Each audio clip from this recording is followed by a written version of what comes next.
تو بدعت تو آپ کیا آپ بچ ہی نہیں سکتے. آپ خود سراپا بدعت ہے. آپ کہاں تھے دور رسالت؟ آپ ہی تو نئی چیز ہے. آپ کو پیدا ہوئے 35 سال ہوئے ہوں گے, ان کو 22 سال ہوئے ہوں گے, مجھے 57 سال ہوئے, تو میں بھی بدعت, پھر سارے بدعت. اس وقت جتنے بھی زندہ ہیں سب کے سب بدعت ہیں. ان معنوں کر کے اگر اس کا معنی نئی چیز لی جائے تو یہ جو سارے بدعت ہوئے تھے, یہ پنکھے بدعت ہیں, یہ بتیاں بدعت ہیں, یہ کہاں تھی سب؟ یہ آپ اسپیکر پر مجھے سن رہے ہیں, یہ بدعت ہے. اردو زبان کی بھی کوئی میری تحقیق نہیں ہے کہ سرکار کے دور میں بولی جاتی تھی صلی اللہ علیہ وسلم, یا کسی صحابی نے اردو بولی تھی. یہ لینتھر کی مسجد ہے, لینتھر کی چھتیں, یہ ماربل بچھا ہوا آپ کے فرش پر, آئل پینٹ کیا ہوا ہے. کوئی ثابت کر دے کہ دور رسالت میں مسجد اس طرح بنتی تھی جیسے آج بنتی ہے؟ کوئی گنبد ثابت کر دے مسجد کا کہ پہلے گنبد بنتا تھا اور یہ طاق نما محراب مسجد میں بنتے تھے, منارے بنتے تھے مسجد کے. کوئی ثابت کر دے؟ کبھی بھی نہیں ثابت کرے گا کہ بنتے نہیں تھے. الحمدللہ رب العالمین والصلاة والسلام علی سید الانبیاء والمرسلین وعلی آلہ واصحابہ اجمعین الی یوم الدین. الحمدللہ آج 1 جنوری 2023 کو سنڈے کے دن ہمارا یہ پبلک سیشن نمبر 75 منعقد ہونے جا رہا ہے. آج ماشاء اللہ تعالی ہمارے اس سیشن کی ڈائمنڈ جوبلی بھی ہے اور 1 جنوری 2023 ہے. اللہ تعالیٰ اس آنے والے سال کو پوری دنیا کے مسلمانوں کے لیے بالخصوص اور باقی تمام انسانوں کے لیے بالعموم ایک خیر والا سال بنائے, آمین. اچھا, رات کو مختلف چینلز کے اوپر جو نیو ایئر کی سیرمنی ہے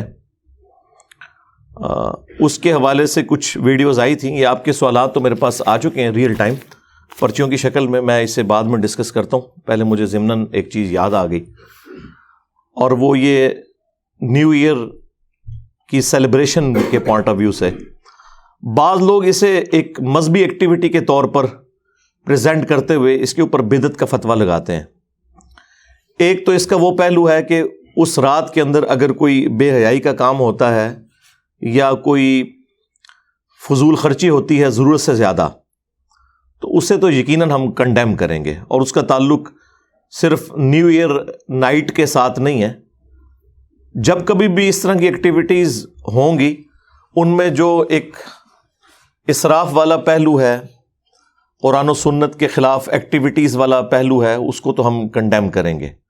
اس کا اسپیسیفکلی کسی ایک رات کے ساتھ تعلق نہیں ہے. لیکن فی نفس ہی کسی کو نئے سال کے اوپر ایک میسج کر دینا ہیپی نیو ایئر کا, خواہ وہ آپ 1 محرم کو کر رہے ہوں یا 1 جنوری کو کر رہے ہوں, تو اس میں کوئی شرعی گرفت والا معاملہ نہیں ہے. یہ آپ کے سوشل ایشوز ہیں, ان کے اوپر شریعت نے کوئی قدغن نہیں لگائی بھی. لہٰذا وہ جو حدیث جو سنن ابی داؤد کے اندر موجود ہے, من تشبہ بقوم فہو منہم, جو کسی قوم میں مشابہت اختیار کرتا ہے ان کی, وہ ان میں شمار کیا جائے گا. یہ اس کیٹیگری میں فال نہیں کرتا.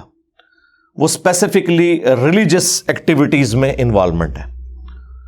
جس طرح آپ سمجھ لیں ہولی دیوالی کے موقع کے اوپر ان ایکٹیویٹیز کے اندر شامل ہونا, کرسمس کی ایکٹیویٹی کے اندر شامل ہونا, جو اسپیسیفکلی ایک شرک کے اوپر مبنی ایکٹیویٹی ہے. ظاہر ہے ہمارا تو عقیدہ نہیں ہے کہ حضرت عیسیٰ ابن مریم جو ہیں وہ نعوذ باللہ اللہ کے بیٹے ہیں, یا اللہ ہی نے عیسیٰ ابن مریم کا روپ دھارا ہوا ہے. کل ہماری تفصیلی ویڈیو بھی اس حوالے سے ریکارڈ ہو چکی ہے, اپلوڈ ہو گئی ہے. 25 دسمبر کو میں نے پچھلی دفعہ وہ کی تھی, پچھلے سنڈے کو. تو اسلام چونکہ توحید کے معاملے میں سینسٹیو ہے اور یقیناً اس پوری کائنات کا مقصد ہی توحید کی پہچان ہے, تو اس میں تو ہم کوئی کمپرومائز نہیں کریں گے. اسی طریقے سے اگر کوئی سکھوں والا کڑا پہن لیتا ہے یا کوئی ہندوؤں والا سندھور اپنے ماتھے پہ لگا لیتا ہے, یہ ساری کی ساری ریلیجس ایکٹیویٹیز ہیں. یا گلے کے اندر سلیب کا لٹکا لینا, ایک ٹائی پہننا, ٹائی تو اس کیٹیگری میں فال نہیں کرتی. ظاہر ہے ٹائی تو ہندو بھی پہنتے ہیں, مسلمان بھی پہنتے ہیں, کرسچنز بھی پہنتے ہیں, جوز بھی, اور ایک ڈریس کے طور پر ہے.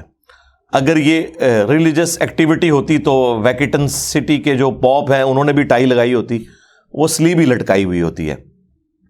اسپیسیفکلی جو ریلیجس ایکٹیویٹی ہے کسی بھی مذہب کی, اس کو اڈاپٹ کرنا یہ اسلام کے اندر حرام ہے, بدعت ہے اور قابل گرفت ہے. اور اگر شرکی کیٹیگری میں کوئی چیز چلی جائے گی تو وہ تو بہت زیادہ پھر خطرناک معاملہ ہو جائے گا دنیا اور آخرت کے اعتبار سے. اللہ تعالیٰ اس طرح کی ایکٹیویٹیز سے تو ہمیں محفوظ رکھے, آمین. باقی یہ کسی کی برتھ ڈے کے اوپر کوئی میسج کر دینا اس کو, یا نیو ایئر کے شروع ہونے کے اوپر کوئی میسج کر دینا, تو یہ ریلیجس ایکٹیویٹی نہیں ہے. اس کو خام خواہ ریلیجن کے ساتھ جوڑنا یہ بڑی سخت زیادتی ہے. اور یہ کہنا کہ وہ لوگ کرتے ہیں اس لیے ریلیجس ایکٹیویٹی ہو گئی, تو وہ لوگ جن کی طرف آپ اشارہ کر رہے ہیں ان میں سے تو اکثر لوگ سیکولر ہیں, کئی ان میں سے ایتھیسٹ ہیں, ان کا مذہب سے کوئی لینا دینا نہیں ہے. اور اگر آپ اسی طریقے سے ریزیمبلنس بنانا شروع کر دیں گے پھر تو معاملہ خطرناک ہو جائے گا. پھر جو علماء یہ فتوے لگا رہے ہیں ان کے ہاتھوں میں جو 2-2, 3-3 لاکھ روپے کے اسمارٹ فون ہیں, جن کو میں 76 موبائل کہتا ہوں پنجابی میں, اتنے بڑے بڑے, تو وہ بھی اسی کیٹیگری میں فال کر جائیں گے. جن گاڑیوں میں وہ گھومتے ہیں, دندناتے پھرتے ہیں, اور جو اسلحہ وہ یوز کرتے ہیں, باقی ساری چیزیں جو یوز کر رہے ہیں. ایون آج تو قرآن, بخاری, مسلم بھی ان پرنٹنگ پریس کے اوپر پرنٹ ہو رہا ہے جو اجمیر شریف والوں کا بنایا ہوا ہے اور بغداد شریف والوں کا. یقیناً ان کا نہیں بنایا ہوا, یہ بھی گوروں کا بنایا ہوا ہے. تو یہ اس کیٹیگری میں چیزیں فال نہیں کریں گی. بدعت کی ڈیفینیشن کو آپ سمجھ لیں. بدعت کی جو ڈیفینیشن ہے بخاری اور مسلم میں, اس میں واضح الفاظ ہیں, من احدث فی امرنا ھذا فہو رد, جس نے ہمارے امر میں جو ہم نے دین کے طور پر تعلیم کیا ہے اس میں کوئی چیز داخل کر دی وہ مردود ہے. یہ الفاظ ہی بتا رہے ہیں. ایک ایکسٹریم کے اوپر اہل حدیث حضرات کا موقف ہے جو ہر معاملے میں بہت سینسٹیو ہوتے ہوئے بعض اوقات بدعت کے معاملے میں غلو کا شکار ہو جاتے ہیں, اور دوسری طرف ہمارے حنفی لوگ ہیں, خصوصاً بریلوی دیوبندی اور اہل تشیع, یہ لوگ دوسری ایکسٹریم پہ چلے جاتے ہیں. حق درمیان میں ہے. بدعت کے معاملے میں بہت سینسٹیوٹی ہے, اس میں کوئی شک نہیں ہے. من احدث فی امرنا ھذا فہو رد, جس نے ہمارے دین کے اندر کوئی ایسی چیز داخل کر دی جو اس میں سے نہیں ہے وہ مردود ہے. اور ایک اور حدیث ہے بخاری اور مسلم میں, صحیح بخاری میں وہ ابن مسعود سے موقوفاً ہے, اور مسلم شریف میں وہ پوری مرفوع روایت ہے. جابر بن عبداللہ سے امام باقر علیہ السلام نے روایت کیا ہے, اور امام باقر علیہ السلام سے امام جعفر نے روایت کی ہے کہ نبی علیہ السلام جب کبھی بھی ممبر پر خطبے کے لیے آتے تو آپ علیہ السلام فرماتے حمد و صلات کے بعد, اما بعد فإن خیر الحدیث کتاب اللہ وخیر الہدی ہدی محمد صلی اللہ علیہ وآلہ وسلم وشر الامور محدثاتها وکل محدثۃ بدعہ وکل بدعۃ ضلالہ وکل ضلالۃ فی النار. کچھ الفاظ جو ہے نا اس کے وہ سنن ابی داؤد کے اندر اور جامعہ ترمذی میں ہیں, کچھ سنن نسائی میں ہے. میجورٹی جو پورشن ہے وہ صحیح مسلم میں 2005 نمبر یہ حدیث ہے, اور موقوفاً ابن مسعود سے بخاری کے اندر بھی موجود ہے کہ نبی علیہ السلام نے فرمایا کہ آگاہ ہو جاؤ, سب سے بہترین کلام اللہ کی کتاب ہے, سب سے ہدایت یافتہ راستہ محمد صلی اللہ علیہ وآلہ وسلم کا ہے, بدترین کام وہ ہیں جو دین میں خود سے داخل کر دیے جائیں. ایسے جو کام ہیں یہ بدعتیں ہیں, تمام بدعتیں گمراہیاں ہیں, اور تمام گمراہیاں جہنم میں لے جانے والی ہیں. اللہم اجرنا من النار. اب اس کی وجہ سے نبی علیہ السلام نے کیٹاگوریکلی ایک حق بات امت تک پہنچا دی. لوگ جو بات بات میں پوچھ رہے ہوتے ہیں کہ جی یہ منع کہاں ہے, یہ منع کہاں ہے, بھئی ایک جملے سے چیز منع ہو گئی. بخاری مسلم دونوں میں حدیث ہے, نبی علیہ السلام نے فرمایا کہ مجھے اللہ نے جوامع کلمات کے ساتھ مبعوث کیا ہے, یعنی بات میں مختصر کرتا ہوں اور مفہوم گہرا ہوتا ہے. اب یہ مختصر سی بات ہے کہ سب سے بہترین کلام اللہ کی کتاب ہے, سب سے ہدایت یافتہ راستہ محمد صلی اللہ علیہ وآلہ وسلم کا ہے. بس اتنی بات ہوتی نا تو آپ کے لیے پھر بھی کوئی گنجائش نہیں کر سکتی تھی کہ ہاں آپ کا بھی ہے لیکن وہ زیادہ بہترین ہے. لیکن ساتھ جو کہا نا وشر الامور محدثاتها, اور بدترین کام وہ ہیں جو خود سے انوینٹ کر دیے جائیں, اور یہ کام بدعتیں ہیں, اور تمام بدعتیں گمراہیاں ہیں, اور تمام گمراہیاں جہنم میں لے جانے والی ہیں. تو اب اس کے بعد کوئی گنجائش نہیں رہے گی, خواہ کوئی نیکی کا کام بھی کرے وہ بدعت کی کیٹیگری میں فال کرے گا.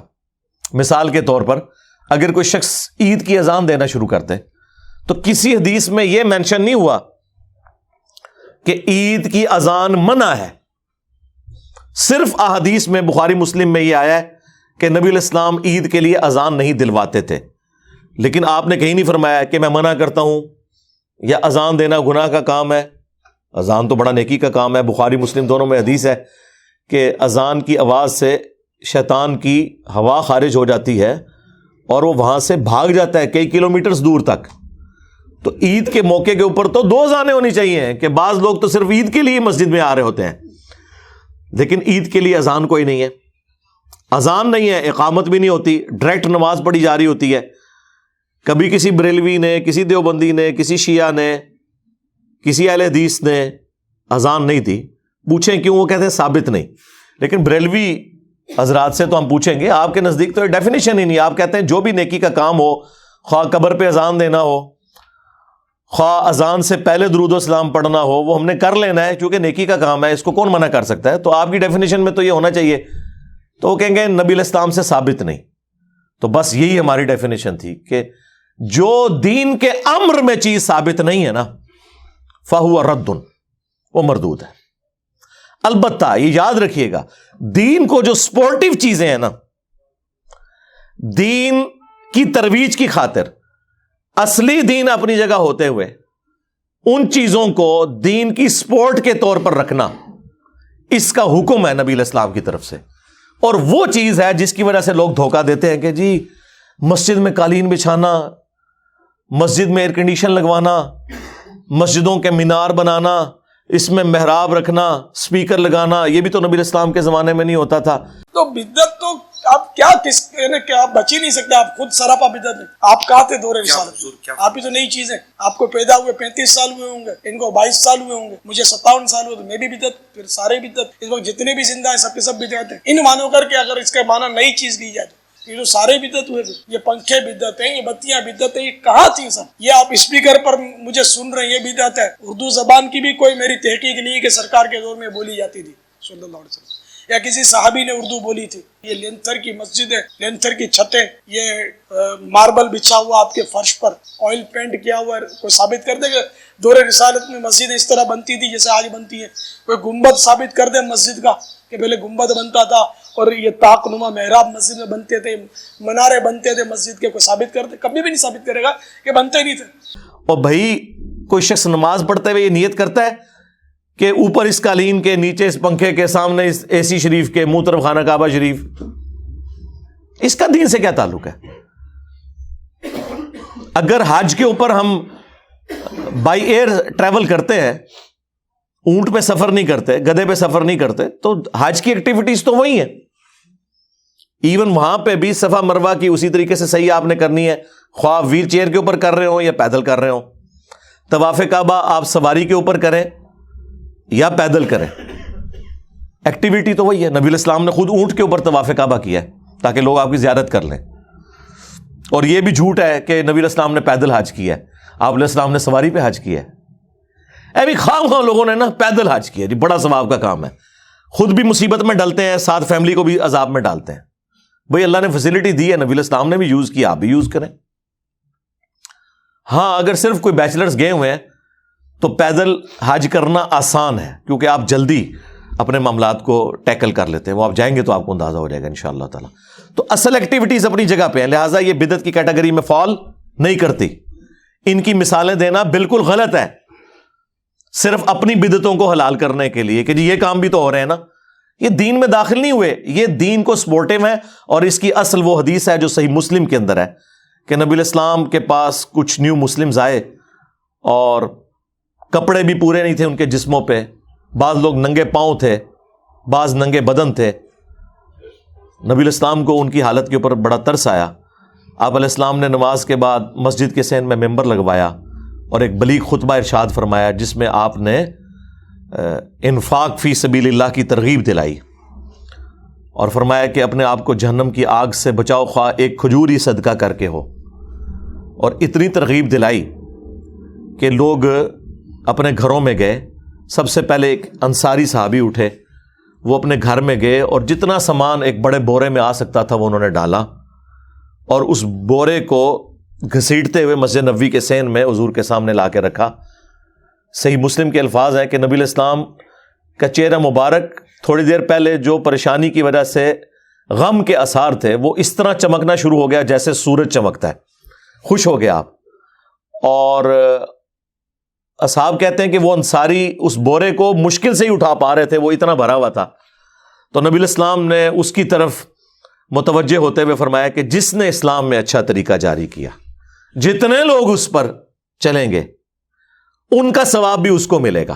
کیونکہ اس بورے کو دیکھ کے باقی لوگوں میں بھی ہمت ہوئی کہ یار اگر یہ غریب آدمی اتنا صدقہ اور خیرات کر سکتا ہے تو ہم کیوں نہیں کر سکتے. تو لوگ دیکھا دیکھی اٹھے اور اس طریقے سے مسجد نبوی کے اندر ڈھیر لگ گیا سامان کا. تو پھر نبی علیہ السلام کا چہرہ مبارک سورج کی طرح چمکنا شروع ہو گیا. آپ نے فرمایا جس نے اسلام میں اچھا طریقہ جاری کیا، جتنے لوگ اس پر عمل کریں گے اس کا ثواب اس شخص کو ہوگا، اور جو عمل کر رہے ہیں ان کے اپنے ثواب میں بھی کمی نہیں ہوگی. یہ نہیں ہے کہ صرف اس ایک کو ثواب ہو رہا ہے، اس کو کلیکٹیو ثواب، ان کو انڈیویجول اپنی نیکی کا ثواب. اور جس نے اسلام میں برا طریقہ جاری کیا، جتنے لوگ اس پر عمل کریں گے اس کا وبال اس شخص کے اوپر ہوگا اور ان کے اپنے وبال میں بھی کمی نہیں ہوگی. لوگ کہتے ہیں نہیں ہم نے مولوی سے مسئلہ پوچھ لیا، ہمارے گناہوں کا بوجھ اٹھا لے گا. اللہ کے نبی علیہ السلام نے فرمایا نہیں، اپنا آپ نے خود اٹھانا ہے. البتہ آپ کے برابر ایکسٹرا بوجھ مفتی اعظم صاحب اٹھائیں گے جنہوں نے آپ کو غلط مسئلہ بتایا ہوگا. سارا بوجھ نہیں اٹھا سکتے، آپ نے اپنے حصے کا شیئر کرنا ہے. تو اس میں الفاظ ہیں سنتن حسنتن، یا آپ اس کو اگر عربی لنگوسٹک کے پوائنٹ آف ویو سے دیکھیں گے تو سنتن حسنتن، سنتن سیئتن، اچھی سنت اور بری سنت. اس میں اچھی بدعت اور بری بدعت کا ذکر نہیں ہے، اچھے طریقے اور برے طریقے کا. تو طریقے تو اسلام میں اچھے جاری کرنے چاہیے. یہ ہم نے کتنا اچھا طریقہ جاری کیا ہے کہ ایک بہترین ریکارڈنگ کر کے یوٹیوب پہ چڑھاتے ہیں، پوری دنیا کے اندر لوگ الحمدللہ فیضیاب ہو رہے ہیں. یہاں تو 250-300 لوگ سنتے ہیں، لیکن وہی ویڈیو جب یوٹیوب پہ اپلوڈ ہوتی ہے 24 گھنٹے کے اندر 1 لاکھ سے زیادہ لوگوں تک تو ڈائریکٹلی پہنچ جاتی ہے، انڈائریکٹلی تو ملینز آف پیپل تک پہنچتی ہے. تو یہ ایک اسلام میں اچھا طریقہ ہے. اسی طریقے سے امام بخاری، امام مسلم نے حدیث کی کتابیں جو لکھی، یہ کوئی حضرت ابو بکر، عمر، عثمان و علی رضی اللہ عنہم اجمعین وعلیہم السلام اجمعین نے تو کوئی اپنی حدیث کی کتابیں نہیں لکھی، لیکن انہوں نے 30 صدی ہجری کے اندر محسوس کیا کہ جو صحابہ کرام کا، اہل بیت کا جو دین کا جو ٹرانسفر کرنے والا موڈ ہے اس کو ہم ریٹن فارم میں ایک جگہ سیو کر لیں. نبی الاسلام کے زمانے میں بھی تھا انڈیویجول لیول کے اوپر. وہ صحیح بخاری میں آتا ہے کہ حضرت ابو ہریرہ کہتے ہیں کہ عبداللہ بن عمر بن عاص کے پاس مجھ سے زیادہ احادیث ہیں کیونکہ میں زبانی یاد رکھتا ہوں اور وہ لکھ لیتے ہیں. اور یہ وہی عبداللہ بن عمر بن عاص ہیں جن کے بارے میں سنن نبی داؤد کے اندر اور مسند احمد میں حدیث موجود ہے کہ میں حضور کی ہر بات لکھ لیا کرتا تھا. پھر بعض اصحاب نے مجھے کہا کہ نبی علیہ السلام بھی تو انسان ہے، بعض اوقات غصے کی حالت میں ہوتے ہیں اور بعض اوقات خوشی کی حالت میں ہوتے ہیں، تم ہر بات نہ لکھا کرو. تو میں نے لکھنا چھوڑ دیا. تو نبی علیہ السلام نے بعد میں مجھ سے پوچھا کہ عبداللہ کیوں نہیں لکھ رہے؟ تو میں نے وہ عرض کر دیا. تو آپ نے فرمایا اپنی مبارک زبان کو پکڑ کے کہ اس زبان سے حق کے سوا کچھ نہیں نکلتا. صلو علی محمد و آل محمد، اللہم صلی علی محمد وعلی آل محمد واصحاب محمد وازواج محمد وامت محمد اجمعین الی یوم الدین. تو اصل موجود تھی، بعد میں پھر کتابیں تو ظاہر 30 صدی ہجری کے اندر باقاعدہ طور پہ بڑے پیمانے پہ کام ہوا. ویسے تو دوسری صدی میں بھی آلموسٹ کام ہو چکا تھا اس حوالے سے کہ الموطا امام مالک آ گئی تھی، لیکن میجارٹی کام 30 صدی ہجری کے اندر آ کے ہوا ہے. تو یہ اسلام میں اچھا طریقہ ہے. الیکٹرانک کاؤنٹر کے اوپر کاؤنٹنگ کرنا، تسبیحات کو گننا اسلام میں اچھا طریقہ ہے. پڑھنا وہی ہے، آپ نے اس پہ اگر آپ پڑھ رہے ہیں نا یا معین الدین چشتی پار لگا دے کشتی تو وہ غلط ہوگا. اگر آپ اس پہ سبحان اللہ الحمدللہ پڑھ رہے ہیں تو بالکل ٹھیک ہے.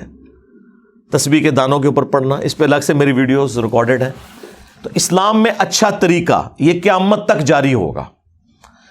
1972 میں بوئنگ 747 کی پہلی پرواز سعودی عرب لینڈ کی تھی. اس سے پہلے جتنے لوگ حج کے لیے جاتے تھے نا، 5 سالوں کے اندر ان کی تعداد ڈبل ہو گئی تھی. کسی بزرگ کی برکت سے نہیں، صرف ایئر لائن کا جو سفر شروع ہوا، کیونکہ لوگوں نے کہا کہ یہ تو بڑا سیف سفر ہے کہ ادھر 4 مہینے کا پیدل سفر، 3-3 4-4 ہفتے کا سمندری بحری جہاز کا سفر، اس میں سی سیکنس بھی ہوتی تھی، لوگوں کو وامٹنگ بھی 2-2 ہفتے، الٹیاں نہیں رکتی تھیں اس اسمیل کی وجہ سے جو سمندر کی ہوتی ہے. اور کہاں جناب آپ 4 گھنٹے میں اسلام آباد سے بیٹھیں اور جدے لینڈ کر جائیں اور پتہ ہی نہ چلے سفر کا. تو اس وجہ سے یہ تعداد اسی وقت 5 سالوں میں ڈبل ہو گئی تھی. تو یہ اسلام میں اچھا طریقہ ہوا. تو اس طرح کے اچھے طریقے وقتاً فوقتاً جاری رہے, قیامت تک جاری رہیں گے, اور اس کی اصل وہ حدیث رہے گی جس کی نبی علیہ السلام نے خود یعنی اجازت دی ہے, بلکہ حکم فرما دیا اس حوالے سے کہ وہ آپ کو ترغیب دلا دی کہ آپ کو بھی ثواب ہوگا. ڈاکٹر اسرار صاحب آج دنیا میں نہیں رہے, مولانا اسحاق صاحب دنیا میں نہیں رہے, لیکن ان کی ویڈیو سے لوگ استفادہ کر رہے ہیں, ان کے لیے صدقہ جاریہ ہے. مولانا مودودی نے جو کام کیا ہے لوگ اس سے استفادہ کر رہے ہیں, صدقہ جاریہ. امام بخاری امام مسلم کے لیے صدقہ جاریہ, وہ بھی صحیح مسلم کے اندر حدیث موجود ہے کہ میت کو 3 چیزوں کا ثواب پہنچتا ہے مرنے کے بعد بھی. صدقہ جاریہ جو اپنی زندگی میں کوئی نیکی کا کام کیا, اور دوسرا علم کی بات, جس طرح امام بخاری امام مسلم نے علمی کام کیا, ان کی وفات کے بعد بھی لوگوں ان کو پڑھتے ہیں تو ان تک ثواب پہنچتا ہے. اور تیسرا جو نیک اولاد اس کے لیے دعا کرتی ہے. اولاد کے لیے تو خیر ویسے ہی ایک ماں باپ کے لیے اللہ تعالیٰ نے اسے صدقہ جاریہ بنایا ہے. وہ اصالہ ثواب پہ 10 طریقے, میری ویڈیو آپ دیکھ لیں تو آپ کو کلیئر ہو جائے گا. لہٰذا اس سے وہ بدعت والا کانسیپٹ جو انہوں نے لیا ہوا وہ بالکل غلط ہے. یہ دونوں ایکسٹریمز ہیں کہ ہر چیز کو بدعت کہہ دینا اور ہر چیز کو دین میں خود سے داخل کر دینا, یہ کہہ کہ جی اسلام میں تو اچھا طریقہ جاری کرنے کا حکم ہے. جب ہم یہ ساری چیزیں کلیریفائی کرتے ہیں نا تو پھر یہ ایک سٹیپ آگے طے کرتے ہیں. جنہوں نے اپنی بدعتیں حلال کرنی ہوتی ہیں وہ کہتے ہیں کہ ٹھیک ہے, اگر شریعت کا حکم اسی طریقے سے اپلائی ہوتا ہے تو پھر ہر اس شخص کے اوپر اپلائی ہونا چاہیے جس نے نبی علیہ السلام کا کلمہ پڑھا ہے. پھر یہ تفریق نہ آپ کریں کہ صحابی بدعت شروع کر سکتا ہے اور غیر صحابی نہیں کر سکتا. ہم کہتے ہیں بالکل ٹھیک ہے. کہتے ہیں دیکھ لیں پھر حضرت عمر نے بدعت شروع کروا دی, تراویح کی جماعت جو کروائی تو یہ تو بدعت تھی. اگر حضرت عمر کو یہ رائٹ ہے تو ہمارے بزرگان دین کو کیوں نہیں رائٹ؟ اس کا پہلے تو علمی جواب ہے, بلکہ پھکی والا جواب اسے کہیں. علمی جواب تو ہم علم کی فیلڈ میں تو ہم سب کو برابر سمجھتے ہیں, چاہے صحابی ہو یا غیر صحابی. پہلے پھکی والا جواب ہے کہ خلفائے راشدین کے لیے تو اسپیسیفکلی حدیث ہے ابو داؤد ترمذی میں, علیکم بسنتی و سنت الخلفاء الراشدین المہدیین. تم میرے بعد بہت اختلاف دیکھو گے, اس وقت میری سنت کو اور میرے خلفائے راشدین کی سنت کو لازمی پکڑ لینا اپنی داڑھوں سے, اور دین میں نئی نئی بدعتوں سے بچنا. ہر بدعت گمراہی ہے اور یہ تمام گمراہیاں جہنم میں لے جانے والی ہیں. یہ اسپیسیفکلی خلفائے راشدین کے مخالفین کے لیے بات ہوئی تھی, اور خلفائے راشدین کے پیچھے نبی علیہ السلام کھڑے ہیں, تمام صحابہ کے پیچھے نہیں, خلفائے راشدین کے پیچھے. اور اس کے پیچھے حکمت یہ ہے کہ اگر کوئی صحابی انڈیویجول لیول کے اوپر کوئی ایسا کام کرے گا جو قرآن و سنت کے منافی ہے تو وہ اس کا ذاتی عمل ہوگا, لیکن خلیفہ راشد اگر کوئی ایسا کام کرے گا نا وہ ذاتی عمل نہیں ہوگا, وہ پبلکلی رپورٹ ہوگا اور لوگ اسے ہائی لائٹ کریں گے, اور اس ہائی لائٹ ہونے کی وجہ سے اپنا ڈیسیژن واپس لے لے گا. یہ آپ کو فرق سمجھ آیا؟ اس لیے خلفائے راشدین کی سنت کو لازم قرار دیا گیا. اب اس کی کئی ایک مثالیں ہیں, وہ پھر 1 گھنٹہ اور لگ جائے گا مجھے. مسئلہ 197 میرا تقلید کے اوپر ریکارڈڈ ہے, اور مجھ پہ اماموں کی گستاخی کا فتویٰ لگایا گیا. اس میں میں نے پھر صحابہ کرام سے مثالیں دی ہیں کہ وہ بھی اپنی غلطیوں کے اوپر رجوع کرتے تھے. چلیں تبرکن آپ لے لیں, بخاری مسلم دونوں میں حدیث ہے کہ مسجد میں بیٹھ کے حسان ابن ثابت نعتیہ اشعار پڑھ رہے تھے تو حضرت عمر اپنے دور خلافت میں قریب سے گزرے اور انہوں نے صرف تیکھی نظروں سے ان کی طرف دیکھا. اس سے پہلے کہ حضرت عمر انہیں کچھ کہتے حضرت حسان بول پڑے. حالانکہ حضرت حسان ابن ثابت کوئی دلیر صحابہ میں سے نہیں تھے, وہ شاعر تھے, درویش ٹائپ کے تھے, اور انہوں نے کہا عمر اس طرح نہ دیکھ, تم سے بہتر شخصیت مسجد میں ہوتی تھی اور میں انہیں بھی اشعار سناتا تھا, اور وہ رسول اللہ تھے صلی اللہ علیہ وآلہ وسلم. تو حضرت عمر نے یہ نہیں کہا کہ تو مجھے دین سکھائے گا, میں خلیفہ راشد ہوں, میری بھی پیروی کا حکم ہے. آپ نے فرمایا کہ اپنی اس بات کے اوپر گواہ لے کے آؤ. اس سے یہ بھی پتہ چل گیا کہ حضرت عمر کو یہ حدیث نہیں پتہ تھی کہ نبی علیہ السلام نعتیہ اشعار سنتے تھے. تو اگر امام حنیفہ تک کوئی حدیث نہیں پہنچی تو کیڑی ٹینشن لینے کی لوڑ ہے تانوں. اچھا, پھر انہوں نے حضرت ابو ہریرہ کی طرف اشارہ کیا جو سامنے بیٹھے تھے. تو حضرت ابو ہریرہ نے کہا کہ میں گواہی دیتا ہوں امیر المومنین, نبی علیہ السلام نعتیہ اشعار سنتے بھی تھے, بلکہ آپ علیہ السلام نے تو ان کے لیے دعا کی کہ اللہ روح قدس کے ذریعے حسان کی مدد فرما, جس طرح تو نے جبرائیل علیہ السلام کے ذریعے حضرت عیسیٰ ابن مریم کی مدد کی تھی. وَأَيَّدْنَاهُ بِرُوحِ الْقُدُسِ جو قرآن میں آیا. تو حضرت عمر فاروق خاموش ہو گئے رضی اللہ تعالیٰ عنہ, ایکسیپٹ کر لیا اور وہاں سے چلے گئے. اور یہ بھی ثابت ہو گیا اس سے کہ حضرت عمر حضرت ابو ہریرہ کو ایک سکہ راوی تصور کرتے تھے. یہ بھی بعض منکرین احادیث کی طرف سے اعتراض کیا جاتا ہے. اس کے اوپر الگ سے میری ایک ویڈیو ہے, وہ اختلاف ہو گیا تھا بعد میں, لیکن وہ ایک اور نوعیت تھی, اور اس میں ہم حضرت ابو ہریرہ کو حق پہ سمجھتے ہیں. تو اس طرح اختلاف رائے دلائل کی روشنی میں کرنے کے اوپر خلفائے راشدین کبھی بھی اپنی پیروی کا حکم لوگوں کو نہیں دیا کرتے تھے. تو یہ کہتے ہیں جی وہ حضرت عمر نے تراویح کی جماعت شروع کروا دی تو انہیں کیا رائٹ پہنچتا ہے. تو اب علمی جواب بھی اس کا سن لیں کہ حضرت عمر نے کوئی ایسا کام دین میں نیا جاری نہیں کیا کہ جو نبی علیہ السلام نے خود نہ کیا ہو. انہوں نے صرف تراویح کی جماعت کی سنت کو رینیو کیا, جو آلریڈی بخاری مسلم میں آیا کہ نبی علیہ السلام نے 3 دن تک تراویح پڑھائی تھی جماعت کے ساتھ. چوتھے دن جب لوگوں کا ہجوم ہو گیا, آپ اپنے حجرے سے باہر نہیں نکلے اور فجر کے وقت نکلے, اور آپ نے فرمایا کہ مجھے معلوم ہے کہ تم لوگ انتظار کر رہے ہو, لیکن اس ڈر سے کہ یہ امت پہ نماز فرض نہ کر دی جائے میں اپنے حجرے سے نہیں نکلا. اور ایک روایت میں بخاری مسلم کی آتا ہے کہ نبی علیہ السلام ناراض ہو گئے, آپ نے فرمایا اپنے گھروں میں جا کے نماز پڑھو. بخاری مسلم میں حدیث ہے کہ مرد کی سب سے افضل نماز فرض کے بعد وہ نفلی نماز ہے جو اپنے گھر میں ادا کرتا ہے. اور مسلم شریف میں الفاظ ہیں کہ اپنے گھروں کو قبرستان نہ بناؤ, اپنی نفلی نمازوں کا کچھ حصہ اس میں پڑھا کرو, اس سے برکت ہوگی. یہ صحیح مسلم کے الفاظ ہیں. تو نبی علیہ السلام نے ترغیب دلائی. تو اس میں مجھے بتائیں جو کام نبی علیہ السلام نے 3 دن کیا اس کو کوئی 30 دن کر لے تو بدعت کیسے ہو گیا, جبکہ وہ نفلی کام ہے. ہاں اگر حضور نے نہ کیا ہوتا, یا آپ کہتے کہ جی یہ کرنا حرام ہے, یا میں ہمیشہ کے لیے اسے منع کر رہا ہوں, اب کوئی بھی جماعت سے نہیں کرے گا. 3 دن آپ نے کیا, اصل چھوڑ دی, اور اس کی وجہ بھی بتا دی کہ مجھے خدشہ ہے کہ تم پہ فرض نہ کر دی جائے. اب نبی علیہ السلام کی وفات کے بعد بخاری مسلم میں آتا ہے کہ مسئلہ ان اٹینڈڈ رہا. حضرت ابوبکر صدیق نے اس کو اسی طرح چھوڑے رکھا, کیونکہ حضرت ابوبکر صدیق رضی اللہ تعالیٰ عنہ سنت کی پیروی کے معاملے میں بہت سینسٹیو تھے, حضرت علی بھی اور حضرت ابوبکر بھی. لیکن ان کے اگینسٹ حضرت عمر اور حضرت عثمان وہ بعض اوقات اپنا ذاتی اجتہاد بھی کرتے تھے. اس میں کچھ معاملات صحیح بھی ہوئے اور کچھ دونوں سے مس ہینڈل بھی ہوئے, جس کی وجہ سے آج ہمیں کئی لیکچر ریکارڈ کروانا پڑتے ہیں پھر. ٹھیک ہے, لیکن حضرت ابوبکر اور حضرت علی ان دونوں میں خوبی تھی کہ وہ سنت سے ذرا بھی نہیں ہٹتے تھے. آپ کو پتہ ہے جب قرآن لکھنے کا معاملہ آیا ہے اس میں بھی حضرت ابوبکر کہہ رہے تھے کہ میں وہ کام کیوں کروں جو نبی علیہ السلام نے نہیں کیا. وہی تو آپ نے لکھوائی تھی, لیکن ایک جگہ 2 گتوں میں اس طرح جمع کر کے نہیں دیا امت کو. بہرحال خیر پھر انہوں نے اس معاملے میں کہا کہ مشورہ اچھا ہے, ایکسیپٹ کر لیا.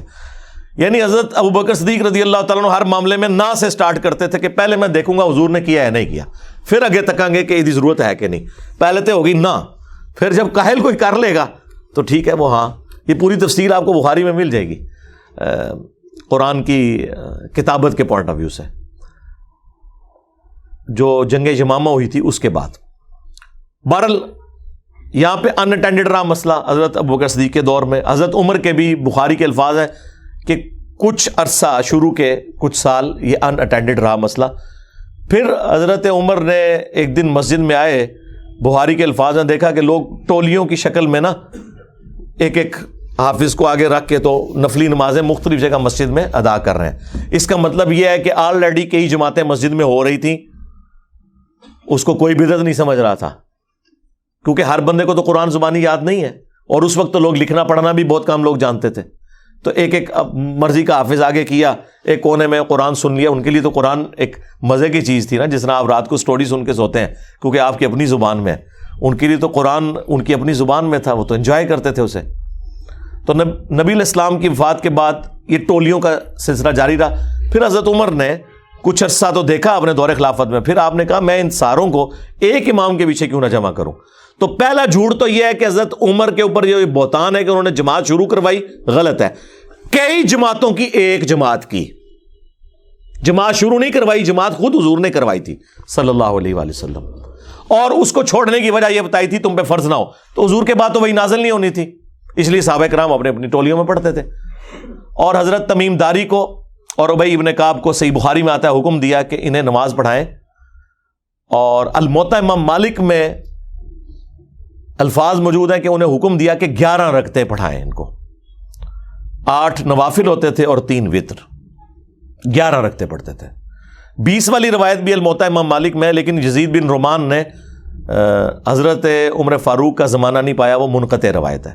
11 والی روایت موجود ہے، الموطا امام مالک کے اندر بھی ہے اور مشکات کے اندر بھی انہوں نے نقل کی ہے یہ روایت۔ اس کے بعد پھر وہ تابعی کہتے ہیں، صحیح بخاری کے الفاظ ہیں کہ حضرت عمر ایک دن مسجد میں آئے اور لوگوں کو دیکھا کہ ایک امام کے پیچھے پڑھ رہے ہیں تو بڑے خوش ہوئے اور انہوں نے الفاظ بولے، نعم البدعۃ ہذہ، یہ کتنی اچھی بدعت ہے۔ یہاں بدعت سے مراد دین میں نیا کام نہیں تھا، ورنہ جب وہ یہ بول رہے تھے تو لوگ کہتے کہ حضرت اچھی بدعت کون سی ہوتی ہے؟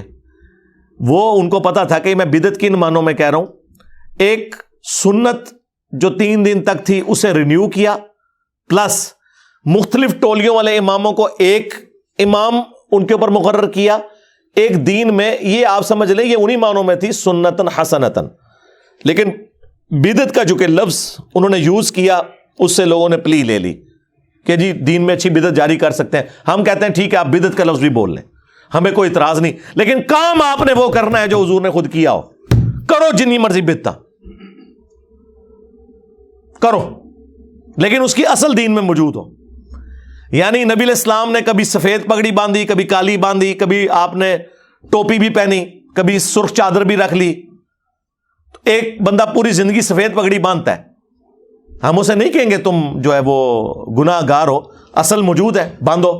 ایک صرف کالی باندھتا ہے، کوئی اعتراض نہیں، کرو۔ نبی علیہ السلام نے ہمیشہ سفید کپڑے نہیں پہنے، آپ نے سبز بھی پہنے، آپ نے سرخ بھی پہنے، آپ نے کالے بھی پہنے، میری پوری تفصیلی ویڈیو ہے اس کے اوپر۔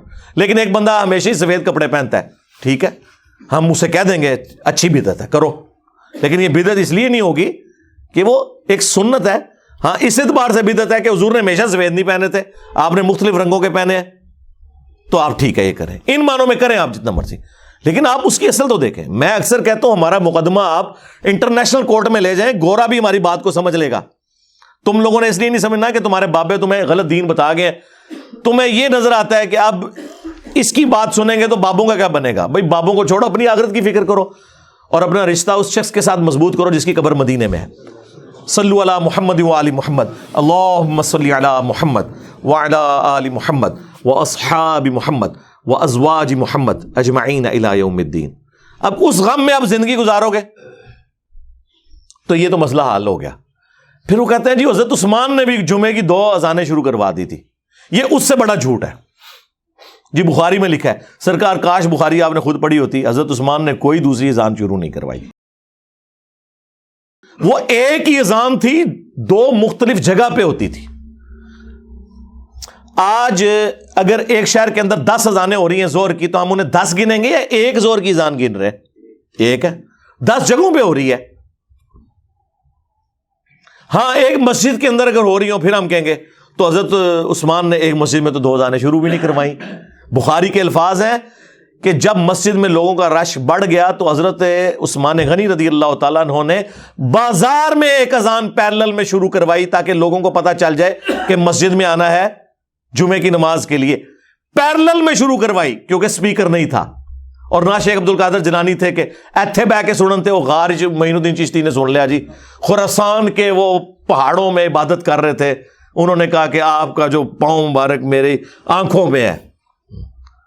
وہ حضرت عبد القادر جیلانی دی جعلی آواز انورٹڈ کاماز میں جو انہوں نے منسوب کی ہے وہ پہنچ سکتی ہے، حضرت عثمان کی صحابہ کی آوازیں جو ہے نا وہ مسجد سے باہر بھی نہیں لوگوں تک پہنچتی تھی، تو انہوں نے کہا کہ لوگوں کو آواز نہیں جاتی، تو پیرلل میں انہوں نے ایک اذان شروع کروائی تاکہ ان کو پتہ چل جائے، جس کا ایکویلنٹ آج کل سپیکر ہے۔ سپیکر کی آواز بازار میں پہنچ جاتی ہے، کوئی ضرورت نہیں، اور اگر آپ نے 2 اذانیں دینی ہے ضرور دیں، مسجد کے اندر نہ دیں، وہ بدعت ہے، ٹھیک ہے دیں آپ 2 نہیں، میں کہتا ہوں آپ 50 اذانیں شروع کریں، ہر گلی میں ایک مؤذن کھڑا کریں، سپیکر اپنے اتارو، جان چھوٹے ہماری بھی ان آوازوں سے، پیرلل میں شروع کرو، لیکن مسجد میں ایک اذان جس طرح اہل حدیث دیتے ہیں، یہ بالکل سنت کے مطابق ہے۔ علماء عرب نے بھی جو مسجد کے اندر 2 اذانیں شروع کی ہیں، ہمارے نزدیک وہ بدعت ہے، مسجد میں دوسری اذان نہیں ہوگی، مسجد میں ایک ہی اذان ہوگی۔ لہٰذا یہ سعودی عرب کی مثالیں دینا وہاں بھی ہوتا ہے جی، حرمین میں 20 تراویح ہوتی ہیں، وہ بھی ایک الگ ہے کہ وہ انہوں نے کیا کام شروع کیا ہے ادھر 10-10 کر کے۔ حرمین میں صرف یہ 2-3 باتیں انہیں نظر آ رہی ہیں، حرمین کی اونچی آمین انہیں نظر نہیں آ رہی، حرمین میں امام کعبہ کا اور مسجد نبوی کے امام کا رفع الیدین کرنا انہیں نظر نہیں آ رہا، مسجد نبوی کے امام کا سورہ فاتحہ پڑھنے کے لیے جہری نمازوں میں سکتہ دینا نہ انہیں نظر آ رہا ہے نہ اہل حدیثوں کو نظر آ رہا ہے۔ اپنی حرمین کا اس دین سے کوئی لینا دینا نہیں ہے، دین وہ ہے جو کتابوں میں۔ یہی تو ہم عرض کر رہے ہیں کہ مرنے سے پہلے اے مسلمان کر لے اس پہ غور، کتابوں کا خدا اور ہے، بابوں کا خدا اور۔ اگرچہ بابے بھی اسی خدا کو مانتے ہیں لیکن ہم نے دیکھنا ہے کتابوں میں دین کیا ہے۔ بابے تو ہر ایک اپنا اپنا سلسلہ شروع کر کے چلے گئے۔ تو حضرت عثمان غنی رضی اللہ تعالیٰ عنہ نے کوئی دوسری اذان شروع نہیں کروائی، وہ ایک ہی اذان تھی۔ اچھا، اس میں بخاری میں تیسری اذان کا لفظ ہے، وہ اقامت کو بھی اصل میں اذان گنا جاتا تھا، تو وہ اس لیے کسی کو پڑھتے ہوئے ہو سکتا ہے کنفیوژن ہو جائے، وہ دو سے مراد ایک اذان اور اقامت، وہ چھوٹی اذان ہوتی ہے، تو وہ تیسری اذان کا اضافہ کیا وہ اس کو، اور یہ پتہ ہے ان کو، حنفیوں کو پتہ ہے، وہ بھی اس کو جب شرح لکھتے ہیں نا اپنی بریلوی دیوبندی، تو وہ لکھتے ہیں کہ یہاں دوسری اذان سے مراد اقامت ہے اور تیسری سے مراد وہ دوسری اذان ہے جو پیلل میں شروع ہوئی تھی بازار کے اندر۔ تو وہ آپ کریں، اس سے کیسے کوئی بدعت کا ثبوت لینا شروع کر دے گا؟ اس طرح مختلف قسم کی انہوں نے یعنی باتیں بدعت کے حوالے سے مشہور کی ہوئی ہیں۔ نبی علیہ السلام تو ان معاملات میں اتنے سینسٹیو ہیں کہ بخاری مسلم دونوں میں حدیث ہے کہ نبی علیہ السلام نے وضو کے بعد ایک دعا تعلیم فرمائی، اس میں الفاظ تھے بِنَبِيِّكَ الَّذِي أَرْسَلْتَ، میں اس دین کے اوپر، کتاب کے اوپر ایمان لے کے آیا جو تیرے نبی کے ساتھ نازل ہوئی۔ اس صحابی نے وہ دعا حضور سے یاد کی، اس کے بعد جب نبی علیہ السلام کے سامنے پڑھی تو اس نے بِنَبِيِّكَ کی بجائے کہہ دیا بِرَسُولِكَ، اور یہ بہتر الفاظ ہیں۔ رسول سپرلیٹو ڈگری ہے۔ مسند احمد میں حدیث موجود ہے، مشکات میں بھی، کہ 1,24,000 انبیاء ہیں لیکن ان میں سے رسول صرف 315 ہیں جو صاحب شریعت ہیں، باقی صرف انبیاء ہیں۔ تو اس نے بہتر ڈگری استعمال کی، بِرَسُولِكَ الَّذِي أَرْسَلْتَ۔ تو نبی علیہ السلام نے منع فرما دیا، آپ نے فرمایا تم وہی کہو جو میں نے تعلیم کی ہے۔ نبی علیہ السلام کی سینسٹیوٹی کا یہ لیول تھا۔ وہ کہتے ہیں نہیں، وہ بخاری مسلم میں ایک صحابی نے حضور کے پیچھے حمدن کثیرن طیبا مبارکن فی پڑھ دیا تھا خود سے ہی، اور نبی علیہ السلام نے اسے انڈورس کر دیا۔ جی بالکل، تو کہتے ہیں اس سے ثابت ہوا کہ آپ دین میں چیز داخل کر سکتے ہیں۔ نہیں سرکار، کیسے ثابت ہو گیا؟ جب اس صحابی نے یہ پڑھا اور وہ 30 سے زیادہ فرشتے اس کا ثواب لکھنے کے لیے جھپٹ رہے تھے، تو نبی علیہ السلام کو اللہ نے یہ منظر دکھا دیا اور نبی علیہ السلام نے اپنی مہر لگا دی کہ اس کا یہ ثواب ہے۔ آج کون مہر لگائے گا؟ اس زمانے میں تو بہت کچھ ہوا۔ ابو داؤد میں حدیث ہے کہ ایک صحابی کو خواب میں اذان کے الفاظ سکھائے گئے، اور صحابہ مشورہ کر رہے ہیں آپس میں کہ لوگوں کو مسجد میں بلانے کے لیے کیا کیا ایکٹیویٹیز کی جائیں۔ کسی نے کہا کہ وہ جس طرح گھنٹی مارتے ہیں یہ کلیسا والے وہ کیا جائے، کسی نے کہا کوئی، تو ایک صحابی نے کہا یا رسول اللہ میں نے یہ خواب دیکھا ہے، نبی علیہ السلام نے اس کو انڈورس کر دیا۔ اب وہ ایک صحابی کو خواب آیا، نبی علیہ السلام نے اسے انڈورس کر دیا، وہ دین کا حصہ بن گیا۔ آج کون کرے گا اسے ویریفائی؟ لہٰذا حضور کی زندگی میں اگر آپ علیہ السلام نے کسی کام کو یہ کیا تو کسی سے منع بھی تو فرمایا، بِرَسُولِكَ الَّذِي أَرْسَلْتَ، آپ نے کہا وہی پڑھو جو میں نے کہا۔ اور اس پر ترا اس حوالے سے کہ جامعہ ترمذی میں حدیث ہے، یہ مشکات میں موجود ہے، ایک شخص کو چھینک آئی اور اس نے عبداللہ ابن عمر کے سامنے پڑھا، الحمدللہ والسلام علی رسول اللہ، اللہ کی حمد ہے اور سلام ہو رسول اللہ پر صلی اللہ علیہ وسلم۔ دروشی بھی پڑھا، کوئی گناہ کا کام نہیں کیا۔ آپ نے فرمایا میں بھی کہتا ہوں الحمدللہ والسلام علی رسول اللہ، یعنی مراد یہ کہ ان دونوں چیزوں کا میں قائل ہوں، یعنی چھینک کے اوپر نہیں میں کہتا، ویسے ہم پڑھنے کے قائل ہیں، بالکل اللہ کی حمد بھی کرتے ہیں، درود بھی ہم پڑھتے ہیں۔ یہ بیسیکلی انہوں نے کہا 295 سینل آ رہی میرے تھے، میں بھی قائل ہوں اس کا، لیکن چھینک کے جواب میں نبی علیہ السلام نے ہمیں یہ تعلیم نہیں فرمایا سوائے اس کے کہ الحمدللہ یا الحمدللہ علی کل حال۔ اس نے نہیں آگے سے کہا کہ جناب آپ درود شریف کے منکر ہیں۔ یہاں ہم لوگوں کو کہتے ہیں نا اذان سے پہلے درود، وہ کہتے ہیں آپ درود کو نہیں مانتے۔ بھائی درود کو کون نہیں مانتا؟ تو پھر ٹھیک ہے، ٹوائلٹ میں جاتے وقت بھی دعا سے پہلے درود پڑھا کرو، مسجد میں جاتے وقت تو ہے نا بسم اللہ والسلام علی رسول اللہ، وہ تو ثابت ہے، سنن ابن ماجہ کے اندر حدیث موجود ہے، مشکات کے اندر بھی موجود ہے، وہ آپ ضرور کریں۔ لیکن ٹوائلٹ میں جاتے وقت ملا لو ساتھ، وہ کہیں گے ثابت نہیں ہے. تو یہ تو ہم کہہ رہے ہیں. ہاں اذان کے بعد درود شریف ہے، وہ بھی سپیکر میں نہیں، اذان سے الگ. وہ مسلم شریف میں حدیث ہے جس نے اذان کا جواب دیا، یعنی وہی کلمات ریپیٹ کیے مؤذن والے، اور حی علی الصلاۃ حی علی الفلاح پہ لا حول ولا قوت الا باللہ پڑھا، اور اس کے بعد الوسیلہ والی دعا پڑھی، مجھ پر درود شریف پڑھا اور الوسیلہ والی دعا پڑھی، اور یہ والا حصہ تو بخاری میں بھی ہے اس کا. اس پہ قیامت کے دن میری شفاعت حلال ہو جائے گی. اللہم اجعلنا منہم اللہم صلی علی محمد وعلی آل محمد. تو اذان کے بعد آپ درود شریف ضرور پڑھیں، کوئی مسئلہ نہیں ہے، لیکن اذان سے پہلے نہ پڑھیں اور اس کو اذان سے الگ کر کے پڑھیں. اور سپیکر میں پڑھنا ضروری نہیں ہے. اور جب لوڈ شیڈنگ ہوتی ہے، بجلی نہیں ہوتی، تو یہ بغیر درود کی اذان پڑھ دیتے ہیں، کیونکہ وہ درود انہوں نے اپنی مخالف پارٹی کو سنانا ہوتا ہے. تو جب اب میں بال بناؤں کس کے لیے، تو وہ پھر یہی سوچ رہے ہوتے ہیں کہ بھائی اب تو سنانا تو ہے ہی نہیں کسی کو، تو ٹھیک ہے.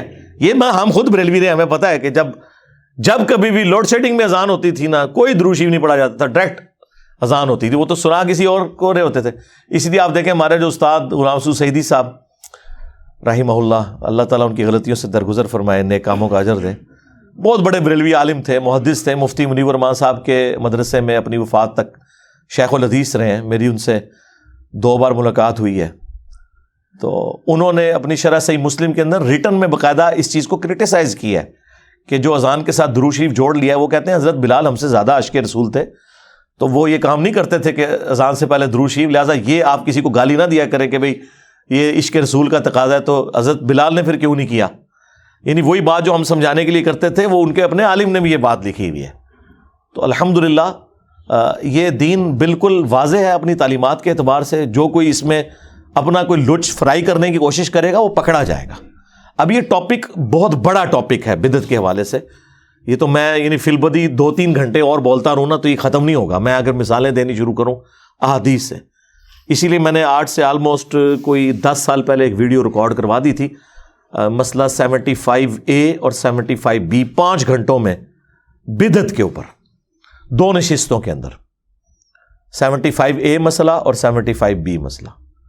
وہ آپ دیکھیں تو آپ کو ایک ایک چیز، جتنے انہوں نے چھوٹے چھوٹے کو چوہے چھوڑے میں نے سارے اس میں کور کیے ہیں. فی الوقت نٹ شیل میں، چونکہ میں وہ نیو ایئر نائٹ کے پوائنٹ آف ویو سے یا ہیپی نیو ایئر کے پوائنٹ آف ویو سے اور بدعت کی ڈیفینیشن کے پوائنٹ آف ویو سے چونکہ بول رہا تھا، اس لیے میں نے کہا کہ چلیں ریکال کر دیں وہ چیزیں.